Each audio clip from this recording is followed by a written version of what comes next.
I line them up in the crosshair. My finger curls around the trigger. I slightly exhale. I squeeze my finger. I leap forward and hit them with my sword. Hang on, I thought this was the episode we were doing shooters.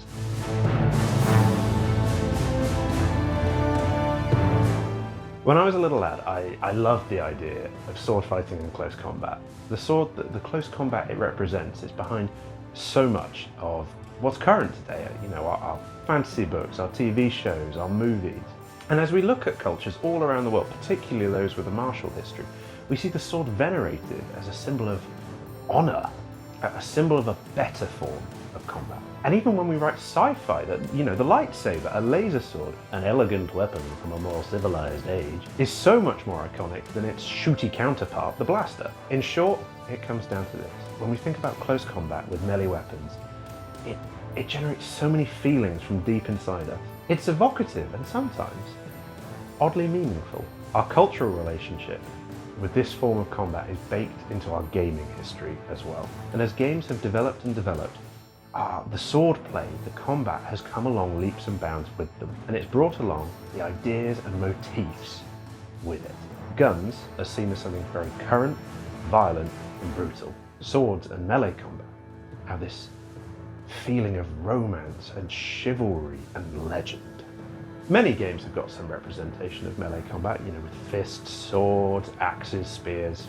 Fantasy adventure games are near synonymous as games with melee combat. But unlike the gun, which has generally one agreed upon control scheme, trigger or click to fire, you aim with your mouse or your joystick, there is no definitive control scheme for melee combat. And that's because, swords, shields, spears, and their friends, it's hard. We have this romantic idea of, neat fencing, beautiful duels, honor. But sword fighting's brutal. Kicks, shoves, trips, they're all factors. And then you throw in blades moving as fast as people can move them. It's horrible. And whilst we usually chase a fantastical adventure version of this combat, all those complexities, those umpteen factors, need to be dealt with. Whereas shooting a gun, to use the same example, just requires pointing it and shooting it, close combat makes use of every joint in your body, all working in unison. And that is, understandably, much more difficult to abstract. So with all these factors to work with, we need to decide what we're chasing. Games are meant to be played, and there's a whole bunch of ways you can play the sword fight. So we don't need something that truly represents sword play or fencing or melee combat more generally. We just need something that fits the part, that distills the essence and gives us a flavour of the combat we want, something immersive.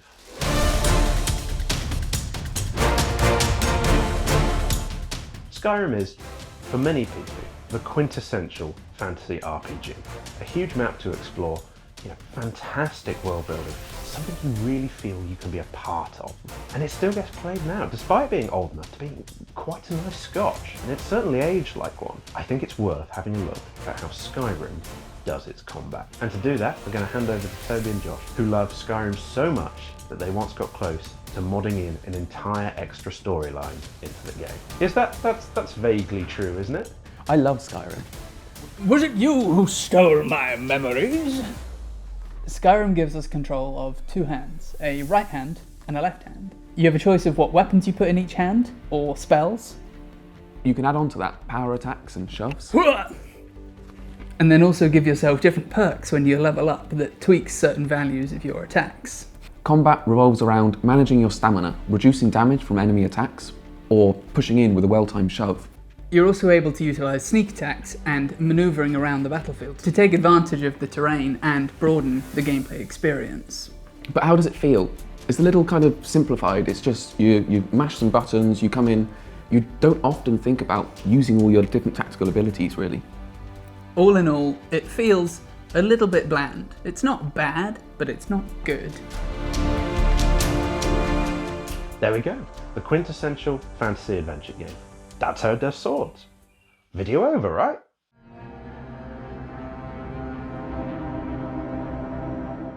I love Dark Souls, and it's such an important game to talk about because it does something very different to Skyrim. When FromSoft worked out the recipe that makes a Souls game, they went for a very different balance. You ask most people what the main ingredient in a Souls game is, and they will say pain. But really, it's an irritatingly accessible representation of melee combat. If you played Dark Souls or any Souls-like game, I'd wager that whilst you might have said or even screamed, "This is impossible," you knew it wasn't. That's what's so infuriating, so painful about it. It keeps winning just out of your reach. You can see it. It feels attainable, but it's hard. Apart from Ornstein and Smough, I think everyone who claims to have beaten them is in a grand conspiracy to convince me to waste another 10 hours trying to beat that pair of cretins. I've beaten them. You're in it! You're in with them! How does a Souls-like game pull you in like this? I think it's through a beautifully executed rendition of melee combat. Whilst in Skyrim you have to aim your attacks at your opponent, Dark Souls, you could say, strongly encourages you to lock on to your opponent. Not only does this focus you on your opponent, which is a key immersive trick, it also means you're not suddenly trying to work out something on your controller, aiming your weapon, that you would do very naturally if you were actually doing it in practice. It also changes how your character maneuvers. You start circling your opponent, thinking about distance. You get a couple of attacks, but primarily the combat focuses around maneuver, blocking, parrying, and against bigger opponents, your famous dodge roll. Watching your enemy, knowing when they're going to attack, and then knowing when you're going to respond is key.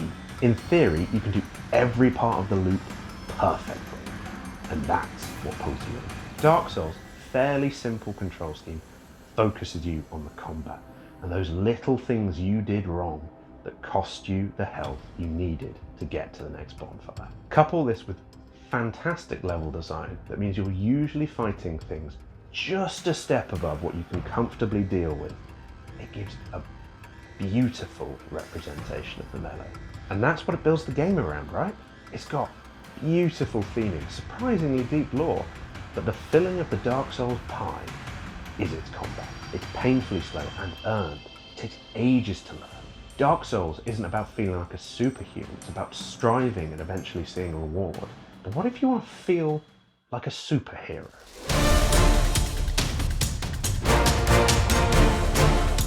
Swords? Batman? Where are we going?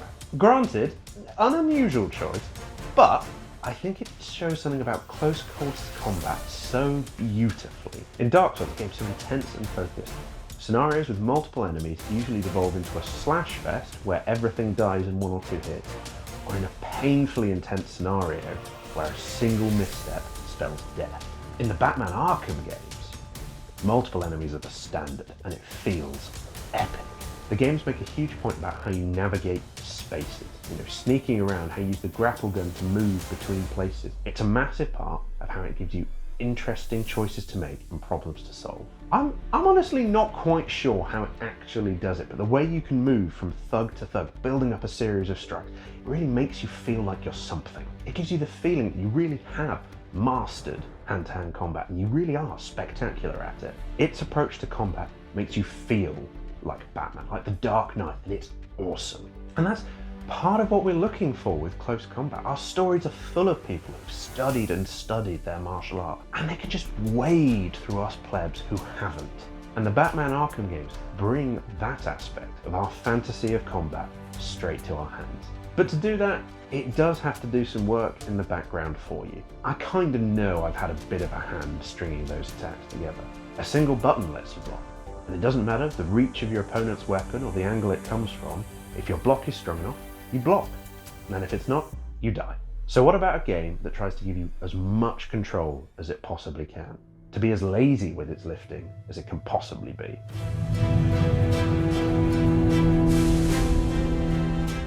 I think everyone loves the idea of Chivalry and games like it. You get control of the direction of your attacks, and if you can work your way around your opponent's block with the direction of your attack, you can strike. And if they can get their weapon around your defenses, they'll hit you, and you die very quickly. There's not much in the way of health in Chivalry. I think it's the first of these games I've mentioned that really gives you an idea of how horrifying medieval combat would have been. Fighting one-on-one is quick, intense, and difficult. Fighting two people, well, that's not happening, at least for me. See, the problem with games that do very little heavy lifting for you, that, give you loads of control over your attacks, is they make something very clear, very quickly. You absolutely suck You think Dark Souls is hard? Think about trying it again, but using Chivalry's control scheme. There are no rolls and dodges here. There are no fancy elements to plaster over the horrors. But eventually, you develop your first strategy for staying alive and dealing damage. And as time goes by, you develop a second strategy, and then another, and as it goes on, suddenly you realise you've got a handle for it, and it feels awesome. I'm sure that there are Chivalry players that can absolutely wade through noobs in the same way that I can absolutely take apart a gang of thugs in Arkham, but they've absolutely earned it. But I think one of the main downsides to Chivalry is because of the particular control it gives you, it doesn't ever really feel smooth, at least until you get to very high levels. And I'd hesitate to guess that that's because real combat, when you're not following a set of rules or fighting for show, probably isn't beautiful. This was a way of war fighting, and it was horrifying and brutal and deadly. But there's another game, slightly less well known, still at the, finesse and control end of the spectrum, but might have some of that flow you were looking for.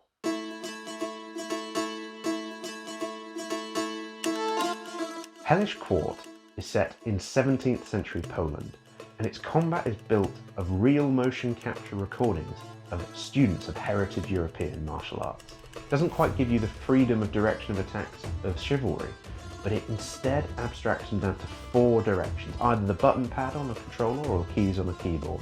Throw in a few combos from that, and then some shoves and punches, and you've got a whole bunch of options. Maneuver is key. Too close, you won't have room to block, and too far, you're probably going to hit a wall, get boxed in, and lose. Oddly, for a game that feels so visceral, it goes back to an automatic block scheme, but it only works if you're at the right distance and aren't attacking. Combat becomes this beautiful give and take. You attack, you leap back to block, you respond to their attack, you hope you're faster than their block, all whilst trying to make sure that they don't circle around you or push you back into a corner.